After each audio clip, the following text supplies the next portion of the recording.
සමහර අය ඉන්නවනේ නේද? අනේ මගේ නම් තරහක් නැහැ. එහෙම ක්‍රෝධයක් වෛරයක් නැහැ.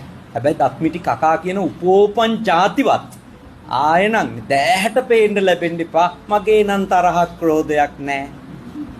මතක තියාගන්න අර වාක්‍ය ටික ඇතුළෙම තියෙන්නේ මොකද්ද? දරුණු වෛරයක්. නේද?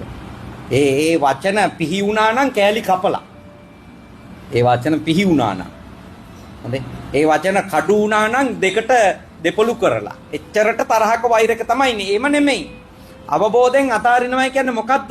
මේ වෛර කරන, Tamanට හිංසා කරන, Tamanට පීඩා කරන, Tamanට අකටයුතුකම් කරන කෙනා දිහා බලන්න ඕන. අනේ මේ මිනිස්සයා වයසට යන කෙනෙක්. දැන්ටම ටික ඇඟ දුර්වල වීගෙන යනවා. කය දිහා බැලුවම අනුකම්පා හිතෙනවනේ. මේ මිනිස්සයා දුර්වර්ණ වෙලා. මේ මිනිස්සයා තව කී දවසක් ඉඳීද දන්නේ නැහැ. ලෙඩ වෙන කෙනෙක් මෙයා. බුදුහාමුදුරුවොත් පිරිනුවම් පෑවනේ. මට මේ හතුරුකම් කරන මේ මිනිස්සයාත් අනිවාර්යයෙන්ම මිය යනවා. සමහර විට මෙයාට කලින් මම මිය යන්නත් පුළුවන්. මම ලෙඩ වෙන්නත් පුළුවන්. මම මේ ලෝකේ ගත කරන අන්තිම දවස අද වෙන්න පුළුවන්.